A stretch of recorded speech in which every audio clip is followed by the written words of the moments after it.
시청자 여러분 안녕하십니까? 7월 17일 재헌절 인사이트 시작하겠습니다. 지난 며칠 동안 많은 비로 인해 피해가 속출하고 있습니다.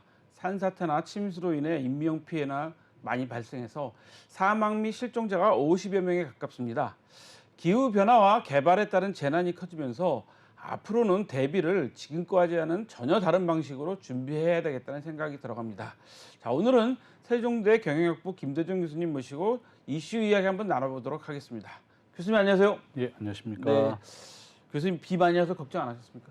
예, 진짜 생각보다 이번 비로 한 50여 명 가까이 그러니까요. 사망하고, 뭐 오송은 우리나라 종합청사가 있는 데인데, 그러니까요. 그때 거기에서 이제 또 지하차도에 갇혀서 아직도 그 피해자를 다 구하지도 못하고 있는 상황이고, 못했다고 하더라고요. 또 예천, 경북에서 많이 사망자가 그러니까요. 나왔습니다. 산사태. 이게 이제 과거와 다르게 이제 기후 변화라든지, 우리나라는 원래 이렇게 비가 많이 오지 않는 지역인데요.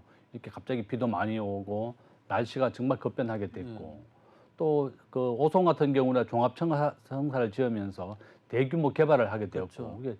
지하차도를 만들게 되면서 또 거기에 똑같은 사고가 재현됐습니다. 포항이나 그 부산에서도 예. 지하차도에 갇혀가지고 이렇게 사망한 경우가 있었는데 이번에도 똑같은 사고가 재발된 것이 저는 정말 안타깝고 가장 큰 이유 중에 하나는 제가 보니까 이게 통신이 원활하지 못했습니다. 원래 경찰, 소방, 지방자치단체가 원활하게 되어가지고 TRS라고 부릅니다. 그렇죠. 우리 과거에 국회에서도 이 예산을 지원을 많이 해줬습니다.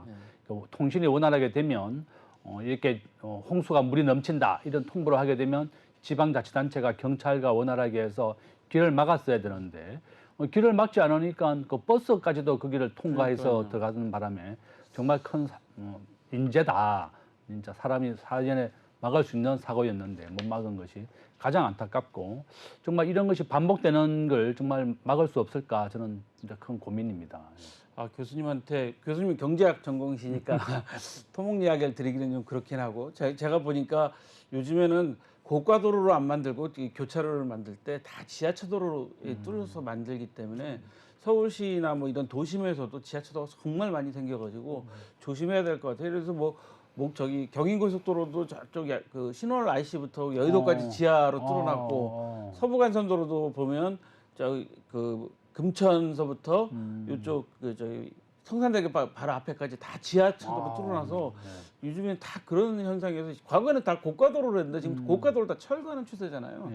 그래서 토목 이야기보다는 제가 좀 여쭤보고 싶은 게 사실은 오늘이었던 게 이제 경제학자 입장에서 보실 때 지금 뭐 좀 전에 말씀해 주신 거 우리 일반적으로 이야기지만 경제학자에서 보실 때 앞으로 이제 기후 변화가 지금 좀 더 심각해지지. 지금 비도 보면 양재동은 엄청 퍼붓고 있는데 저쪽 청량리는 아무렇지도 않고 뭐 이런 요즘에는 국지호우도 엄청 많잖아요.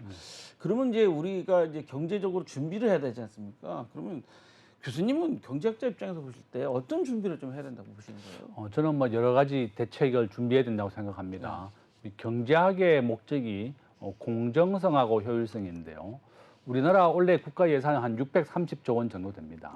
그러니까 이 630조의 국가 예산을 어떻게 예산을 짜고 지출하는 것이 가장 공정하고 또 효율적이냐. 효율적으로 국가 예산을 짜야 됩니다. 우리나라 전체 예산의 지금 10%는 무조건 국방비에 지출하게 되어 있습니다. 그러니까 원래 630조니까 60조 정도 국방비로 지출되고 국가 예산의 30%가 지금 복지비로 나가고 있습니다. 우리 국민들이 이제 어려운 국민들을 위해서 생계비 지원을 나가고 있는데 그 다음에 또 한 10% 정도가 교육비, 그 다음에 행정자치비 이렇게 나가고 있는데 정말 이런 재난을 막을 수 있도록 좀 소방청을 포함해서 우리가 좀 한 사람의 목숨은 지구보다 무겁다는 얘기가 있습니다. 그 정도로 사람의 한 사람 한 사람이 정말 소중한 사람이다. 근데 이렇게 50명이나 이번에 사고로 이제 유명을 달리했는데요. 정말 이런 사고가 재발되지 않도록 해야 되겠고 저는 이렇게 재난보험이라든지 이렇게 재난이 지금 우리가 예측하지 못한 재난이 계속 일어나고 있습니다. 이렇게 기후 변화도 가장 큰 원인 중에 하나고 우리나라 온도가 지금 현재 과거보다 한 2도, 3도 정도 올라갔습니다. 그렇죠. 바다 해수면도 올라갔고 날씨도 계속 뜨거워지고 있고 바다도 지금 아열대 기후로 지금 우리나라가 변하고 있습니다. 바로 이런 것이 큰 영향을 주었기 때문에 이렇게 비가 한 30만의 비가 이렇게 처음으로 이렇게 많이 왔습니다. 그래서 저는 이런 것에 대해서 정말 국가가 예산을 동원해서라도 이런 사고를 미연에 방지할 수 있도록 안전장치를 해야 되겠고, 아까 말씀하신 것 같이 저도 막상 지하차도를 많이 통행하고 있는데 그 생각을 해보니까 정말 지하차도는 앞으로 들어가면 안 되겠구나. 지하차도가 굉장히 빠르고 너무 좋더라고요. 길이 안 막혀서. 그런데 비가 많이 올 때는 지하차도가 물에 잠기는 것이 가장 큰 피해를 가져왔구나. 이런 또 생각이 많이 듭니다. 저는 강남역 지도 막 사거리가 막 물 비만 여도 차고, 작년 같은 경우는 그 강남에서 그 맨홀로 그 사람이 빠져들어서 막 이렇게 실종되고 그런 사건도 있어서 참 재난보험 같은 걸 좀 국민들한테 좀 다 들어줬으면 좋겠다. 일일이 뭐 그 보상을 해주는 것도 중요하겠지만 이제는 요즘 그 지자체 보면은 무슨 그 자기네 시민들의 자전거 보험을 준다든가 뭐 안전보험 같은 게 들어주듯이 전 국민 재난보험 같은 거 들어줘야 되는 건 좀 어떻게 생각하세요? 저도 참 좋은 생각이라고 봅니다. 정말 그 주요한 지방자치단체에 보면 시민들을 보호하기 위해서 작은 돈이지만 그렇죠. 이것이 재난보험을 다 들게 되어 있습니다. 저는 이것도 재난보험을 들어주는 것도 참 좋은 대안이다. 또 그전에 뭐 재난보험은 몸이 다치거나 몸이 뭐 사망을 해야지 받는 거기 때문에 그전에 또 사고를 예방해서 이런 일이 일어나지 않도록 하는 것도 그렇죠. 정말 중요하고, 저는 가장 중요한 것이 이런 사고를 철저하게 예방을 해야 되는데요. 이번에 오송 지하차도 사건도 보니까 미호천이 넘친다든지 그렇죠. 홍수가 지금 났다는 것이 통보가 됐음에도 불구하고 지방자치단체에 4시간 전에 통보를 했습니다. 그러니까요. 이번에 수자원공사라든지 또 근데 경찰에도 통보가 됐지만 네. 서로 책임을 미룬 것 같아요. 지방자치단체가 이게 도로에 대한 지하차도에 대한 막을 권리가 있다고 얘기하고, 경찰청은 우리가 권한이 아니라 그래서 지방자치단체에서 해야 된다 그러고, 지방자치단체에서는 우리가 통보를 못 받았다 그러고, 진짜 누구 말이 맞는지 전부 다 자기 변명에만 급급하고 있고 자기가 책임이 없다는 짓으로만 얘기하고 있습니다. 저는 일원화된 체계가 돼서 소방관, 경찰, 지방자치단체가 좀 일원화돼서 통제가 돼야지, 전부 다 각각의 자기의 역할이 분산되어 있다 보니까 서로 책임도 미루고 자기 책임 아니다 이렇게 하는데 정말 잘못됐다, 좀 그렇게 봅니다. 아마 돈 준다 그러면 서로 자기네 거라고 그럴 거예요. 돈 준다 그러면. 예. 자, 이제 본격적으로 우리 좀 이야기 좀 해보죠. 얼마 전에 새마을금고 사태 일어나갖고 새마을금고에서 뱅크런이 일어났습니다. 그래서 뱅크런 일어나면서 막 난리가 났었잖아요. 그리고 기준금리도 동결됐죠, 며칠 전에. 근데 주택담보금리가 거의 7%에 달해요. 이거 왜 그런 겁니까, 이거? 지금 현재 미국의 기준금리가 지금 5.5까지 올랐습니다. 아마 이제 이번 달에 26일 날 미국의 기준금리 올립니다. 5.5까지 올릴 예정이고, 우리나라는 지금 3.5입니다. 그럼 한국과 미국의 기준금리 격차가 2.0으로 벌어지게 됩니다. 이번 달 26일 날 미국의 기준금리를 90% 확률로 0.25를 추가로 올립니다.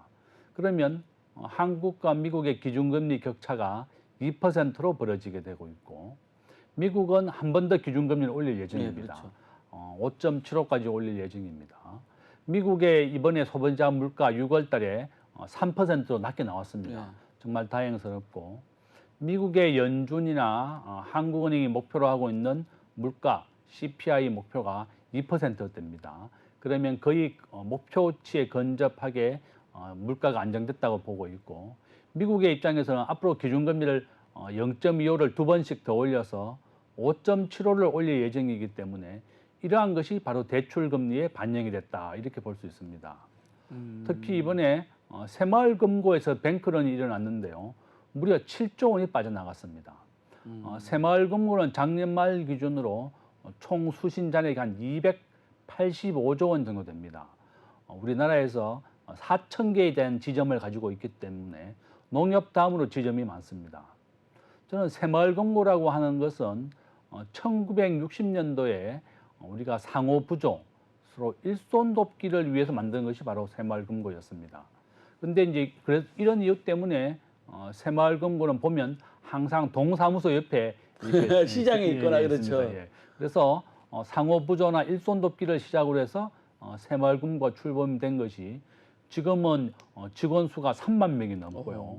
직원 전체 지점은 4,000개니까 우리나라에서 농협 다음으로 가장 많고, 또 이게 문제가 되고 있는 것이, 이것은 각 지역 조합마다 개별 조합입니다. 그 1,300개의 조합이 자체적으로 이사장이 자기가 대출이라든지 승인을 해줄 수 있고, 그다음에 이 새마을금고 1,300개를 관리하는 새마을금고 이사장을 또 조합장이 뽑게 되어 있습니다. 중앙에 예, 중앙에 조합장을 조합을 뽑게 되니까 철저하게 관리도 못하는 겁니다. 자기를 뽑아준 사람들이기 때문에 자기가 관리도 못하고.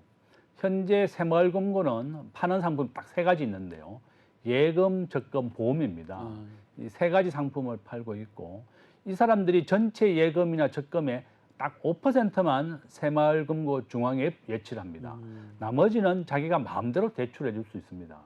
바로 이런 이유 때문에 이렇게 부실 대출이 많이 일어났고, 남양주에서 있었던 그 새마을금고는 직원이 현장도 한번 가보지 않고 600억 원이나 대출해 줬습니다. 그래서 실질적으로 이 대출을 받은 기업은 폐업을 했고요. 자기는 건물을 계속 올린다고 거짓말을 한 거죠. 그러면서 대출금만 600억 받아갔고, 새마을금고 대출 담당자는 현장 확인도 안 해보고 그 사람들 말만 믿고 빌려줬기 때문에 이렇게 대출이 부실하게 이루어졌다. 또한 최근에 새마을금고의 횡령이 한 640억 원 정도 됩니다. 조합장이 자기가 의사결정을 해서 대출을 해주고 승인을 해주기 때문에 너무 독단적이었다. 우리가 지금 시중은행에서요, 대출을 1, 2억만 대출 받아도 본점에 승인이 있어야 됩니다. 또한 그쵸. 은행의 직원들은 철저하게 교육도 받고 정기적으로 재교육을 계속 받습니다.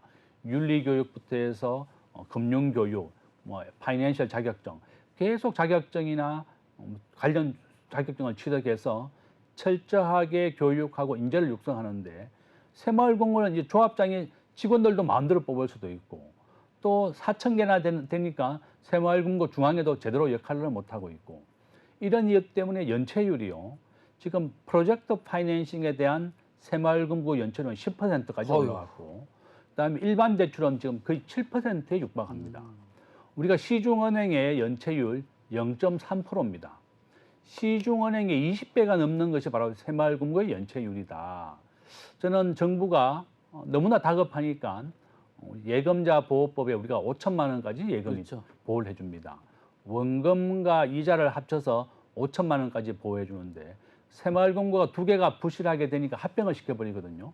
그러니까 정부가 5천만 원 이상도 보호해 주겠다, 막 이렇게 광고를 많이 했습니다. 도덕적 해이를 불러오게 되는 겁니다. 우리가 지금 현재 국민은행에 적금을 넣으면 3.5% 이자를 주는데, 국민은행보다 더 많은 이자를 주는 새마을금고나 제2저축은행은 그만큼 위험이 있는 겁니다. 그런데 그런 것을 정부가 다 보장해 준다 그러면 누가 그러면 제1금융권에 낮은 금리로 대출을 하겠느냐, 예금을 하겠느냐 하는 거죠. 바로 도덕적 해이를 불러오게 되는 겁니다. 그래서 결론은 정부의 경제 정책도 일관성과 예측 가능성을 가져야 되고, 행자부가 지금 새마을금고를 관리하고 있습니다. 그렇죠.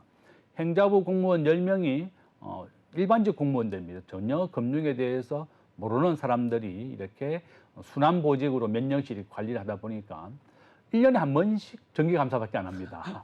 그렇지만 우리 금융위원회나 금융감독원은 시중은행의 연체율을 매달 보고를 받고 철저하게 관리하고 있습니다.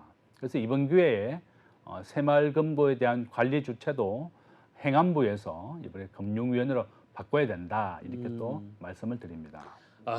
지금 말씀을 들어보니까 이 지금 행안부에서 그 새마을금고를 관리하고 있는데, 새마을금고가 사실 생긴 게 이제 글자가 새마을이잖아요. 새마을운동화 이렇게 되면서 생기게 된 거고, 지금 말씀하신 것처럼 뭐 주로 위치도 지금은 이제 주민센터죠. 주민센터나 아니면 시장, 뭐 사람 이런데 서민들이 많이 이용하는 데인데, 감독 부실이 지금 말씀하신 것처럼 많이 일어날 것 같은데, 저 새마을금고 그 관리 주체를 좀 금융위원회로 옮기는 게 맞을까요? 진짜로? 저는 이제 과거에는 우리가 일손 돕기 운동, 네. 상호 부조 때문에 이제 새마을 운동과 함께 새마을금고 시작했지만, 60년 전과 다르게 지금은 전체 수신고가 280조 정도 됩니다. 이제 이거 뭐 우리나라 웬만한 시중은행만큼 예탁 자산이 모인다고 볼 수 있는 겁니다. 그래서 지금은 금융기관의 역할을 많이 합니다. 저도 새마을금고를 초중고등학교 때 이용을 많이 그렇죠, 했는데요. 그렇죠. 예. 바로 동사무소 바로 옆에 있고, 또 이자도 시중은행보다 더 많이 줍니다. 또 이제 이자 소득세를 특례한다고 해서 14%에 대한 이자 소득 면제를 해주게 됩니다. 그러니까 시중은행보다 굉장히 특혜를 많이 주고 있고 또 예금자 보호법이 아니라 여기는 새마을금고법에 의해서 보호가 됩니다. 또 새마을금고가 부실하게 되면 정부의 지원을 할 수 있다 이렇게 법으로 명시가 되어 있습니다. 그래서 행안부죠. 행안부에서 국가 예산으로라도 지원하겠다 이렇게 얘기했는데 그러면 새마을금고에 부실이 나게 된다 그러면 국가 예산으로 다 보전하겠다는 것도 문제가 되는 겁니다. 그렇죠. 예, 그래서 저는 이번에 관리 주체를 행안부는 전문성이 없고 금융 전문가가 아닙니다. 행안부는 과거에 우리 공무원들의 인사와 총무를 담당했던 그렇죠. 총무처가 이름이 바뀐 그렇죠. 겁니다. 그래서 행안부에서 관리 주체를 금융위원회와 금융감독원으로 소관부처도 바꾸고 지금 관련된 법안이 많이 발의가 되어 있습니다 이미. 아, 그렇습니까? 그래서 지금 이 법의 새마을금고가 너무 문제가 많기 때문에 관리 주체를 바꾸자. 그래서 행안부도 전국의 지방 조직을 관리하기 때문에 본인들이 이것을 관리해야 된다고 주장하고 있는데 본인들의 주장만 하는 것이 아니라 이것은 과거와는 다르게 금융기관의 역할을 하기 때문에 지금은 금융위원회로 소관부처를 바꾸는 것이 좀 타당하다 저는 그렇게 봅니다. 아, 그러면 교수님 저 여기 우리 대본에는 없던 내용인데 사실 그렇다면 신협도 있잖아요. 네. 신협동조합이잖아요. 그것도 협동조합이니까 신협도 그렇고 또 유사한 또 금융기관이 단위농협도 네. 사실은 다 따로따로 이제 돼 있는 거니까 이런 기관들도 좀 이렇게 사실은 금융을 전체로 관리한다는 차원에서 그렇게 말씀하신 것처럼 금융위원회나 이런 별도의 그 관리하는 그런 조직을 좀 만들어야 되는 거 아닌가요? 예, 신협, 농협 전부 다 금융에서 그렇죠, 관리하고 그렇죠, 있습니다. 그렇죠, 예. 지금 현재 모두 다 금융기관으로 간주해서 하고 있는데 네. 유일하게 새마을금고만 아. 행안부에서 관리를 하고 있습니다. 아. 지금 현재 농협이 새마을금고보다 지점수가 더 많고요. 네. 4,000개 이상이 되고 새마을금고는 이와 같이 새마을운동을 시작할 때 새마을금고법이라고 하는 별도의 그렇죠, 조직을 그렇죠. 만들었고 또 과거에 총무처에서 관리를 했었기 때문에 이제 지속이 되고 있는데 지금 현재 새마을금고는 금융기관의 역할을 하고 있습니다. 과거에는 진짜 일손돕기가 더 중요했을지 모르지만 지금 60년이 지났기 때문에 지금은 금융기관으로서의 그 역할이 크고 지금 우리 국민들이 가장 많이 이용하고 있는 겁니다. 지금 임직원 수가 3만 명 정도 되고 이용하고 있는 우리 국민들 한 2,200만 명 정도 됩니다. 어휴. 우리 국민 반 이상이 반이. 새마을금고를 이용하고 있고 또 국민들이 가장 근처에 있고 이용하기 편리한 곳에 있습니다. 동사무소 옆에 있다 보니까 나이 드신 분들이 많이 이용하고 있다. 그래서 결론은 저는 이와 같이 예금자 보호법이 아니라 새마을금고법에 보호되지만 그래서 원금과 이자를 합쳐서 우리나라 예금자 보호법 5천만 원입니다. 그래서 원금을 4,500만 원만 예금해야 됩니다. 그렇죠. 우리 국민의 98%는 5천만 원 이하라고 해요. 별로 해당이 되지 않는다고 그러는데 요점은 좀 새마을금고에 대해서 두 개가 합병하더라도 정부가 6천만 원 1억까지 보장해 준다고 말을 하는 것은 잘못됐다는 겁니다. 우리가 예금자 보호법은 5천만 원으로 명시가 되어 있는데 새마을금고는 국가가 더 보장을 해준다 그러면 누가 시중은행에 예금을 하고 대출을 받겠느냐. 그렇죠. 그래서 결론은 예금자 보호법도 지금 1억 원까지 상향하기로 법안이 발의가 되어 있습니다. 그래서 우리나라와 1인당 국민소득이 비슷한 일본이 3만 3천 불, 우리가 거의 비슷합니다. 예금자 보호법이 1억 원까지 보호되고 있고요. 미국은 지금 현재 1인당 국민소득이 7만 불 정도 됩니다. 한국의 2배 이상 되는데요. 미국은 예금자 보호비 3억 2천만 원까지입니다. 그러니까 우리의 약 6배 가까이 되는 거죠. 그러면 비례적으로 우리가 예금자 보호법도 1인당 국민소득을 따진다 그러면 한 1억 5천만 원 정도 돼야지 미국과 비슷한 수준이 되는 겁니다. 그래서 저는 이번 예금자 보호법이 1억까지 정설이 된다 그러면 국민들이 집에 있거나 외부에 있는 돈을 은행에 더 예치를 하게 될 것이고 이 돈들은 우리 한국 경제에 더 긴요하게 발전해 쓰일 수 있기 때문에 비록 시중은행들은 지금 예금자 보호법이 1억까지 상향되면 보험료 때문에 반대를 하고 있습니다. 그렇죠.